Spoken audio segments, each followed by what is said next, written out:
Assalamualaikum warahmatullahi wabarakatuh. Innal hamdalillah nahmaduhu wa nasta'inuhu wa nastaghfiruh. Asyhadu an la ilaha illallah wahdahu la syarika lah wa asyhadu anna Muhammadan abduhu wa rasuluh. Allahumma shalli ala Muhammad wa ala alihi wa sahbihi ajma'in. Amma ba'du. Bapak-bapak yang dimuliakan Allah Subhanahu wa taala, bersyukur kehadirat Allah bahwa kita masih dalam kondisi sehat walafiat di zaman corona ini. Mudah-mudahan pertemuan kita pada malam hari ini senantiasa mendapat hidayah Allah, maslahah, manfaat dunia hingga akhirat. Salawat salam semoga tetap terlimpah pada Nabiullah Muhammad SAW yang telah memberikan petunjuk ajaran beliau kepada kita, dan insya Allah kita yang mengamalkan akan bisa mendapat syafaat dari Rasul pada yaumul qiyamah. Mudah-mudahan kita termasuk golongan yang mendapat syafaat Rasul dengan izin Allah Subhanahu wa taala. Bapak-bapak yang saya hormati, kali ini saya tidak bicara tentang corona karena sudah terlalu banyak yang membicarakan dari menit ke menit di TV. Mosok kita elok-elok bisa kok salah. Ya, kembali yang kita bicarakan ke Muhammadiyah. Maka ke Muhammadiyah cetakku ini.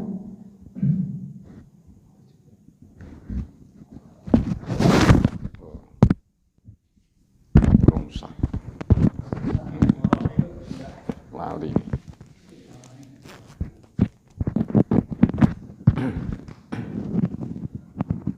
Mboten diwangsuli. Nah, Bapak-bapak yang saya hormati, apa yang saya sampaikan ini pernah saya sampaikan di SMK Muhammadiyah Perigi. Di sana sampai sak jam punjul, ora krasa sampai sak jam punjul, sampai ras itu tanya jawab. Nah, ini kira-kira engko ya teko sak jam punjul. Mudah-mudahan bisa selesai dalam setengah jam.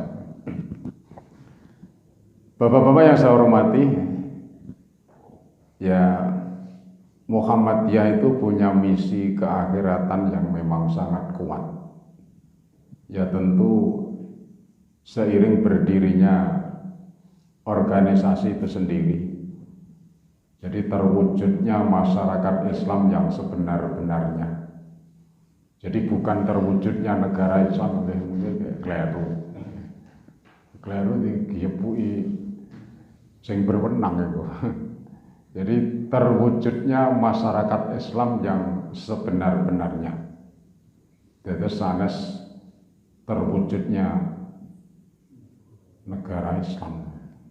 Jadi digiyepui karo Mas Dedi gitu. Nah, bagaimana supaya masyarakat bisa mengamalkan ajaran Islam secara tepat dan maksimal? Itu kan yang kita perlukan itu sebenarnya.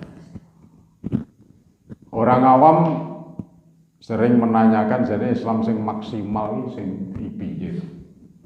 Weruhe ya Islam sing Islam sholatisme, Islam puasaisme, Islam haji. Jadi wis haji ku jenis peng-pengan, munggah swarga. Swarga sing dhuwur dhewe, rukun Islam kelima wis ditindakne. Apa meneh hajine wis ping 3, iya swargane wis ma'al anbiya'i wal mursalin. Durpian. Taunya orang awam itu seperti itu. Islam yang sebenar-benarnya itu. Ya ora kleru jane. Pirang persen ngono.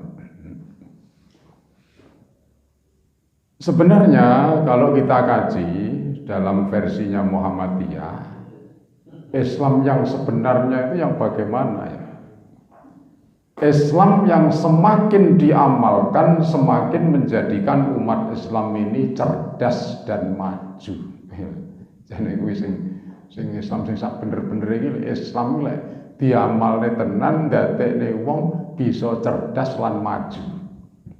Ini. Kalau bicara dalam sejarah, Islam di Indonesia ini sudah cukup lama. Ada yang bilang sudah mulai abad ke-7 masuk di Indonesia. Ada yang bilang mulai zaman sahabat itu sudah pernah sahabat mengutus dai-dai ke wilayah timur, termasuk diantaranya ke Indonesia. Katanya ditemukan prasasti di Kutai atau di mana. Jadi kesimpulannya pokoknya sudah cukup lama. Yang terbanyak itu Islam di Indonesia itu versi sejarah yang terbanyak sudah mulai abad 13 itu. Ya yang jelas tentang pro kontra simpang siur mulai kapan kanggone awake dhewe yes angel ora patek penting lek wis jane. Engko dieling-eling kapan mulai kapan ya hasilnya padha ae. Sing jelas wis suwi. Nah, Islam di Indonesia sudah cukup lama. Tetapi mengapa kok selalu kalah dengan orang kafir? Mestinya wis usianya sudah lama itu ya kudune wis jos. Bahkan jika kita mengingat sejarah perjuangan umat Islam di Indonesia, dahulu banyak para wali yang konon ya masing-masing memiliki kesaktian-kesaktian tersendiri. Umumnya ngono para wali ini bertindak sebagai tabib, juru pengobatan yang cukup handal dulu itu. Jadi tabib ini biasanya nggih dawa pena ilmu ketabiban. Jadi panjenengan pengen dakwah rada cepet ngono, ya makmuk terus penyakitnya mari ngono terus dijak neng Muhammadiyah. Mungkin gelem. Nah, dukun. Tapi ya aja versine dukun ya. Apa kuwi refleksi, apa kuwi sing sah-sah ngoten mawon. Obat alternatif. Nah, bekam pokoknya sering mandi.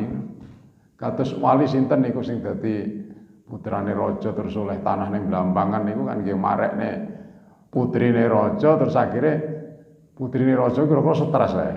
Lara stres ngono terus ditambani mari dadekne mantune oleh tanah ning Blambangan. Niku sinten niku riyen niku. Ya niku akhirnya terus duwe wilayah dakwah termasuk wilayah kekuasaan. Nah ini para wali banyak memiliki kehebatan sing menurut ceritane masing-masing punya kehebatan. Jadi dakwahnya lancar. Neng ternyata wilayah kekuasaan dakwahnya para wali ya berakhir jatuh ke tangan penjajah Eropa sing sanes Islam. Wilayahnya kok ya dikuasai karo wong kafir. Kok ndak eling karo kehebatane kok ndak wedi. Nah.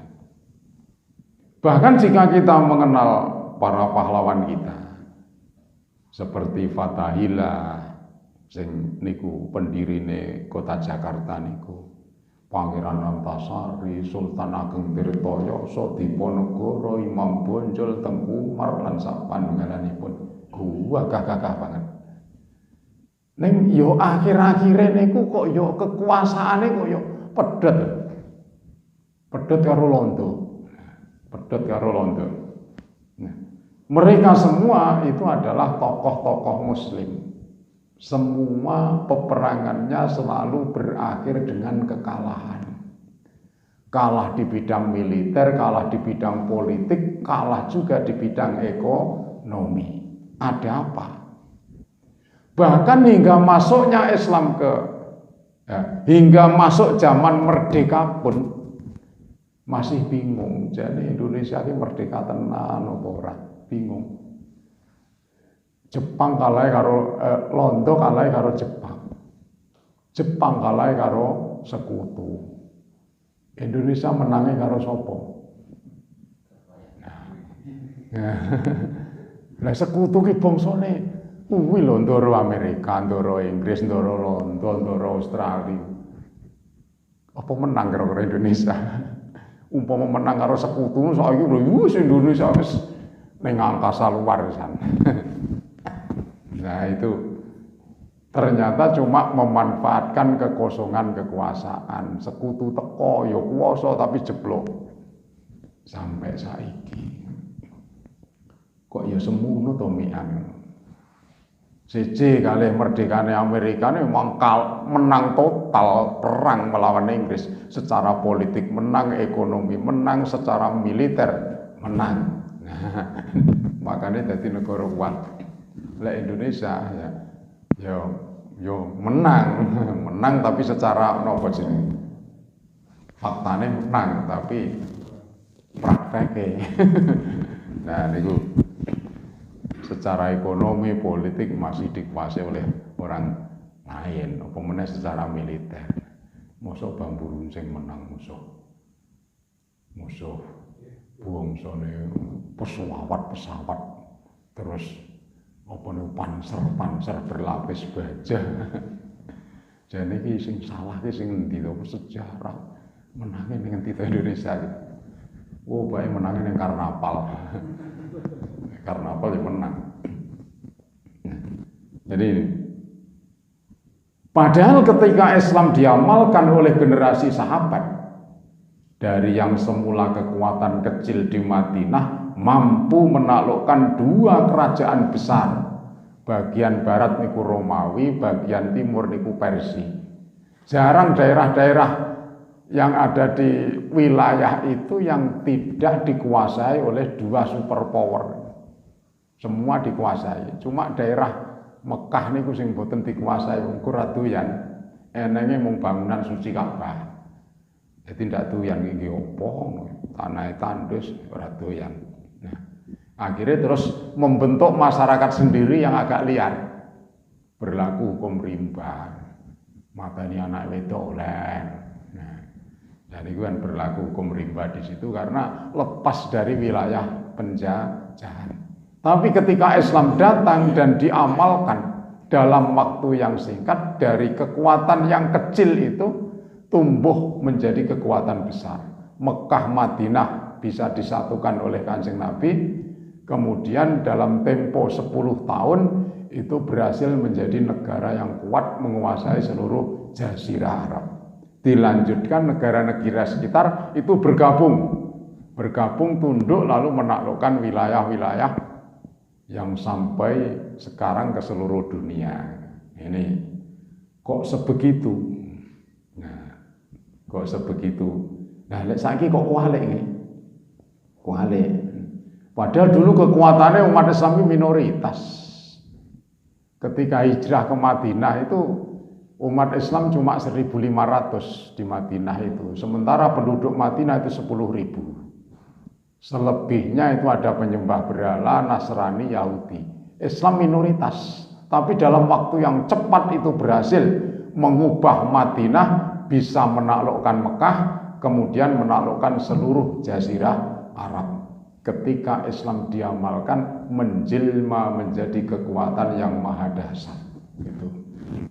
Nah, saiki Indonesia mayoritas mengamalkan Islam, kudune yo iso menaklukkan Cina, kudune iso menaklukkan Amerika, kudune iso menaklukkan negara-negara sekutu. Tapi apa kenyataan yang terjadi? Nah, dari keadaan seperti itu, Muhammadiyah punya keyakinan kuat. Ajaran Islam yang diamalkan oleh umat Islam ini telah terkontaminasi oleh ajaran yang bukan berasal dari Islam. Yakin itu. Kena apa Islam diamale akeh wong ngamale Islam tapi nyatane kok panggah Islam jadi bahan kalah-kalahan. Mengapa? Ada yang kurang pas di dalam mengamalkan ajaran Islam. Ini mesti ora kok Islam sing kleru, enek sing kurang pas. Lek wong kafir mengatakan yo Islam yang pancen ketinggalan zaman. Tapi kalau kita yakin Islam yang terbaik, kalau toh umat Islam dalam mengamalkan ajaran Islam kok tetap menjadi kalah-kalahan bangsa lain, jelas ada yang kurang pas di dalam mengamalkan ajaran Islam. Nah, itu ya diantaranya yang ini ilmu dasar mawon. Kados sing panjenengan pelajari saking film niku lho napa niku. Film napa jenenge niku. Nah, Yai Dahlan karo Yai Asngari niku. Sejarah. Nah, napa iki jejak ulama iki. Jejak dua ulama. Di antaranya yang pertama, umat Islam itu telah lama beranggapan bahwa ilmu yang manfaat itu hanya ilmu-ilmu keakhiratan saja. Banyak yang punya anggapan seperti itu. Belajar teknologi, kedokteran, ilmu-ilmu umum lainnya itu ora enek gunane ning akhirat. Iku mung ilmu golek pangan. Sing berguna itu ilmu pasolatan, carane wudu, carane iku sing manfaat. Ilmu-ilmu ngono ora manfaat. Pemahaman seperti itu tidak terasa telah memangkas kesempurnaan ajaran Islam setidaknya 50%. Kesempurnaan Islam telah terpangkas. Ya, seperti mungkin saya pernah cerita, tanggi kula king Pakistan, king Bangladesh, kurut melok jaulan, jamaah jenggot. Nah, terus Pak mangin kemudian jamaah jenggot. Iya jamaah jenggot. Nah, ketika saya kasih kesempatan ceramah, dia ceramah iki ngeten iki. Ilmu-ilmu umum sing ngoten-ngoten iku ilmu kedokteran memang belajar dokteran berang-berang tahun ning akhirat ora ketemu, ora ning gunane, ndak dadi pitakon kubur.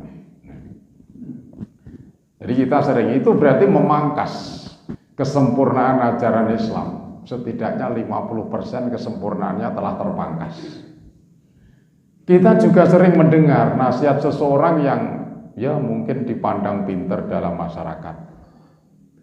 Jika ingin belajar Muslim, jika menjadi Muslim yang benar, ikutlah tasawufnya Imam Ghazali dan fikihnya Imam Syafi'i.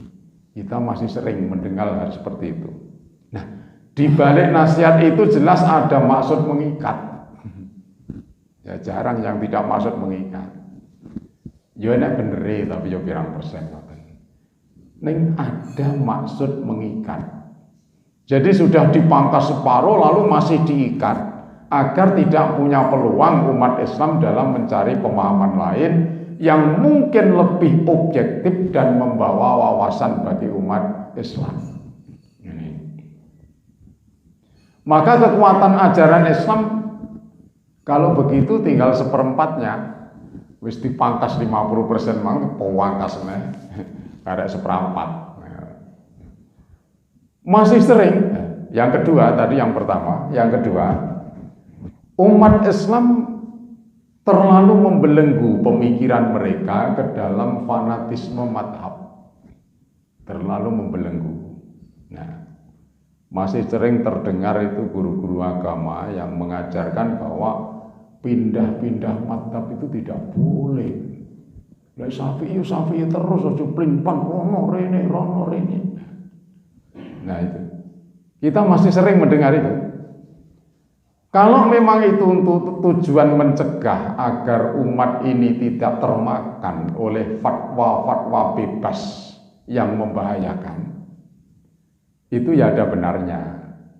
Tetapi kebanyakan tersirat ada maksud mengikat. Ada tersirat, ada maksud mengikat. Dan efek dari doktrin itu bisa membelenggu bergeraknya ajaran Islam yang tinggal seperempat tersebut. Jadi ajaran Islam dari 100% dipangkas 50%, pangkas karek seprapat, isik ditaleni pisan, isik ditaleni pisan. Ada lagi semacam kata-kata, sekarang ini tidak ada ulama yang mumpuni sekali berimam madhab.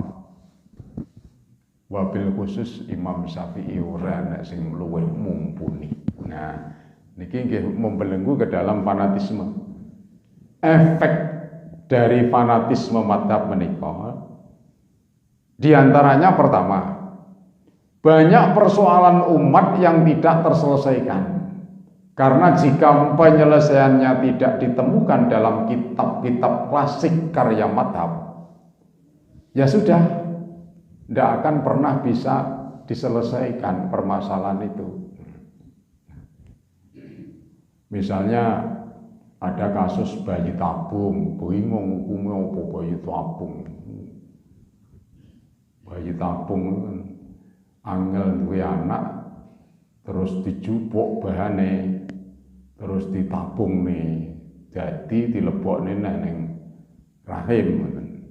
Kaya kuwi indul iki ono nabung nih. Indul iki anake ya nabung nih. Delok bojone delok nyumo persona ya ora iso. Mbok golek wong ing rumane. Belum lagi bisnis abu-abu yang beragam macam terjadi di masyarakat. Nah, kalau umat ini mengandalkan fatwa-fatwa ulama madhab 1000 tahun lalu, maka persoalannya sulit untuk bisa dipecahkan. Kalau kita selesaikan dengan fanatisme madhab. Golek kitab ning ngono-ngono reneng, macam kejadian ini baru, kemudian kitab-kitab rujukannya adalah ribuan tahun yang lalu.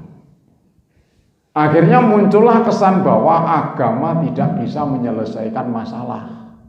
Muncul kesan seperti itu, berawal dari fanatisme madhab. Sehingga semakin terpisahlah urusan dunia dengan urusan akhirat. Nah, menyadari hal itu, ya ada dari kalangan tradisionalis yang sudah mulai terbuka. Nah, secara teori membatasi fanatisme madhab itu dalam peribadatan. Nah, tetapi dalam prakteknya terkadang masih mengikuti fatwa-fatwa yang memang kurang jelas. Bahkan dalam perkara umum pun terkadang tidak berani keluar dari kitab-kitab madhab. Padha karo sing awake dhewe kaya Muhammadiyah, tapi jarang yang berpegangan tenan pada putusan-putusan tarjih. Jadi golek paham ning liya-liya ngoten, golek paham. Apa oleh? Yo oleh ae nyapa. Jenenge kuwi ae dhewe-dhewe.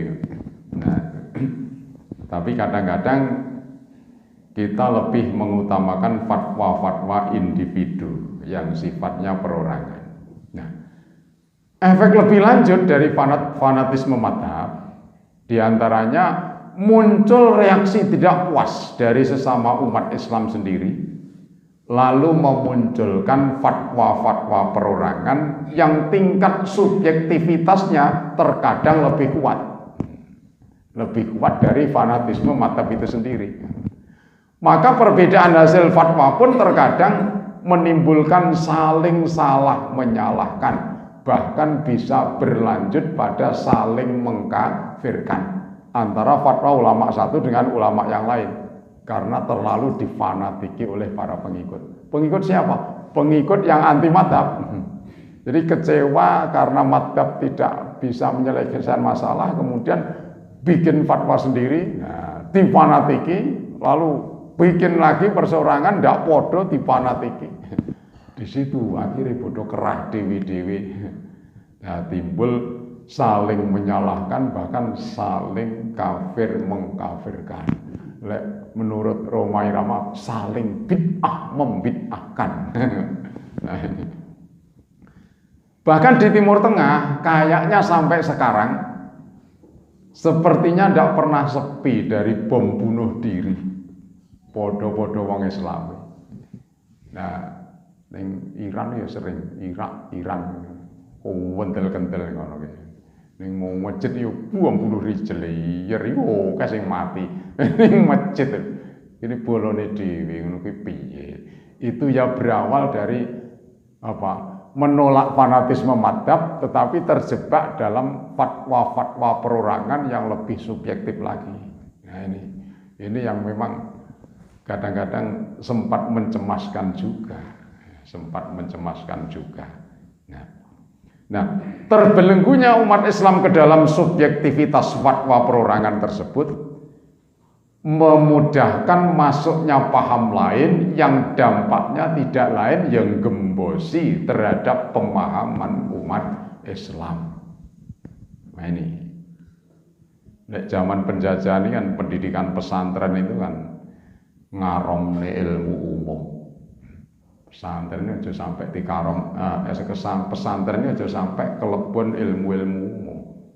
Matematika, fisika, kimia itu aja sampai mlebu pesantren. Karom ilmune londo. Gawe dasi, gawe bajune londo, produke wong kafir. Karom. Alasan sopannya ya agama itu terlalu suci, jangan dikotori. Tapi alasan rodok kasar ya, agama ketinggalan zaman, menghambat kemajuan.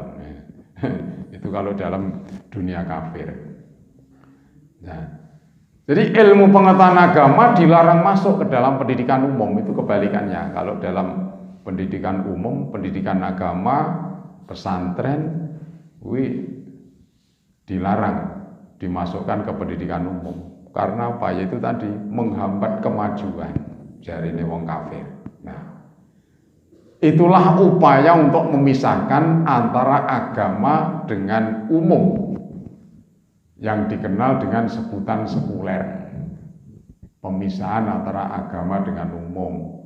Lek pengen kusuk ora usah belajar umum. Nah, lek pengen maju rasa belajar agama. Itu kan dualisme yang sangat berbeda. Mengapa terjadi demikian? Ya tidak lain karena ajaran Islam yang diamalkan oleh umat Islam itu sendiri telah banyak terkontaminasi oleh ajaran lain yang bukan berasal dari Islam. Akibatnya ketika Islam diamalkan, playune kok ndak neng kemajuan. Playune kok justru sebaliknya. Nah itu, playune kok Islam diamali kok malah ra karu-karuan ngene. Nah, Islam sing salah. Bukan, cara mengamalkannya mungkin yang salah. Baik itu disadari maupun tidak. Nah, menghadapi persoalan yang mendasar tersebut, lantas bagaimana posisi dari Muhammadiyah? Nah, perjuangan awal Muhammadiyah seperti yang kita lihat dalam film itu. Tapi mbuh kira-kira awake dhewe ndelok film ngono ki iso nggothak-gathikne otak-atik mathuk apa ora kira-kira. Apa malah tinggal turu apa tau krungu ceritane. Nah, perjuangan awal Muhammadiyah adalah memasukkan pelajaran agama ke dalam pendidikan umum dan memasukkan pendidikan umum ke dalam pendidikan pesantren. Itu perjuangan berat yang diawali dari Kyai Haji Ahmad Dahlan. Tetapi itu masih belum bisa menyelesaikan masalah. Meskipun sampai sekarang sudah itu sudah terbiasa, bahkan sudah dilegalisasi oleh pemerintah, dibantu oleh pemerintah, bahkan ormas dari dulur kita pun juga ikut ke situ membela mati-matian juga tentang upaya untuk memadukan antara ilmu pengetahuan agama dengan ilmu pengetahuan umum. Tetapi itu juga belum bisa menyelesaikan masalah kalau ajaran agama yang diajarkan itu masih terkontaminasi oleh ajaran-ajaran lain. Itu loh. Jadi gaduhe kan rono kuwi. Lah isih terkontaminasi masih harus disatukan, tapi ajarannya masih terkontaminasi. Oleh karena itu, mengapa sekarang kok nampaknya menguat lagi tuntutan untuk memisahkan agama dengan umum? Lah iso pendidikan agama ilang ono kok sekolahan, diganti ya balik ning pendidikan budi pekerti. Mengapa sekarang kok muncul tuntutan itu? Ya mungkin kembalinya mereka masih belum melihat sisi yang mencerahkan dari pendidikan agama itu sendiri. Jadi ini ngerti tuh sisi pendidikan agama kok masyarakat itu bulah korupsi terus-terusan harus ngerti tuh. Nah, jadi mungkin mereka masih belum melihat sisi yang mencerahkan dari pendidikan agama yang membawa kemajuan ini ngerti. Nah, ngerti. Nah, soalnya kan kula piyambak mboten sering ya pernah dilapori teng sekolahan kula jere tas nang tim pemburu hantu. Kira Pak Gustur kira ya ndak ngerti. Ada tim sore ya kapan. Nah, ada wong putih-putih terus ada tim pemburu hantu. Lek tim penyebar ruyah. Dan masih ngeremboko itu kan mendatangi kubur-kubur wali apa itu kalau menjelang ujian itu. Sholat di Gorono. Nah, ini. Jadi belum melihat sisi yang mencerahkan. Nah, itu dari sisi kiri, dari sisi kanan muncul pengajian anak-anak muda pintar yang menghasilkan anak-anak muda yang begitu beraninya lalu kemudian dimanage untuk melakukan aksi bom bunuh diri. Nah, itu pinter-pinter bocah. Nah, itu semuanya kan aslinya kan jenyo pinter-pinter. Bongsone Amrozi, Imam Samudra, pinter-pinter bocah.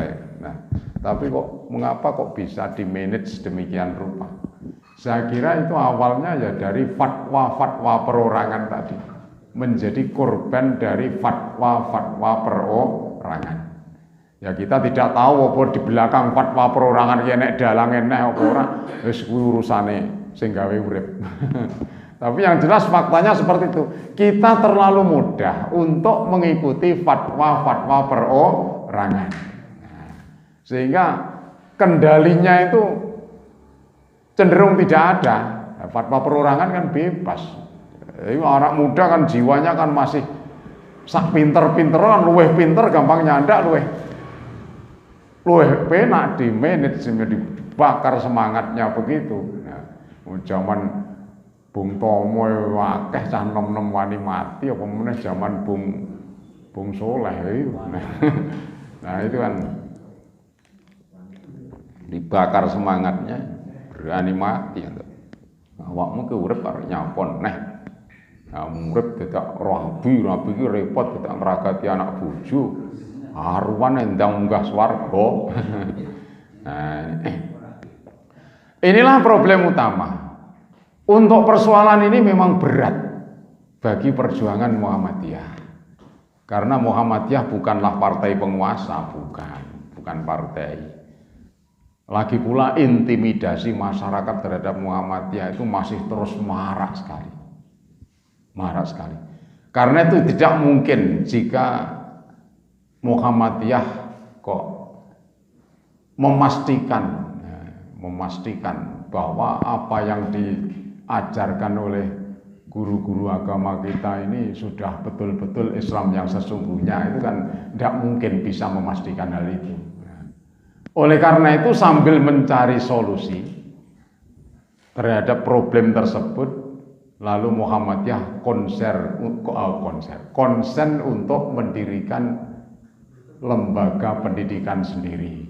Nah, yang dari lembaga pendidikan itu bisa menyatukan secara betul lahir batin antara pengetahuan umum dengan pengetahuan agama. Yang nanti imbasnya itu semakin Islam diamalkan akan semakin membuat warga Muhammadiyah jadi maju dan secara umum berimbas pada majunya bangsa Indonesia. Dan seiring dengan pembentukan cabang-cabang istimewa, ya lek iso ya majune wong Islam sak ngalam donya. Itu yang menjadi cita-cita. jadi cita-cita. Dan itu mulai nampak. Nek dibanding karo ormas-ormas liya kan ya mulai nampak amal usahanya. Kan dari sektor pendidikan utamanya. Dari pendidikan, kesehatan. Ya sing cilik galek iki piye ya cilik wonge kuwi-kuwi ae. Masyarakat yo menjadi bahan ejekan badan segala macam, urung diruwet karo sing garis keras-keras. Nah, ngomong sak opo enake dhewe bid'ah ning ngabir-ngabirne wong sing kenek Muhammadiyah. Nah itu wong ngarane wong Muhammadiyah padahal yo jane mudu karo Muhammadiyah wedine jadi organisasi iki tawut. Terkadang seperti itu, tapi orang menilai dia wong Muhammadiyah kilo ning kono kilo angel ning kono. Nah, karena itu umpama kula niku dadi presiden tahun 2024. Kabare disponsori karo iku Mbah Gus Dur. Jadi seandainya saya jadi presiden 2024 akan saya katakan pada seluruh rakyat. Ini lek arep ngomong. Muhammadiyah itu mempunyai misi yang luhur untuk Indonesia. Tolong jangan gembosi Muhammadiyah. Arta omong ning ngono, aku dadi presiden. Nah, agama yang diajarkan di Muhammadiyah itu beda. Selalu mencerahkan dan membuat orang menjadi kreatif dan inovatif. Tolong dukung Muhammadiyah. Umpama aku dadi presiden. Ora dadi presiden ya tak omongne jane tapi sapa sing nganggep. Bapak Ibu yang saya hormati, barangkali itu saja apa yang saya kemukakan ya sebagai wawasan sudah jam 9. Mudah-mudahan membawa manfaat untuk kita semua. Nasrul minallah wa fathun qarib. Assalamualaikum warahmatullahi wabarakatuh.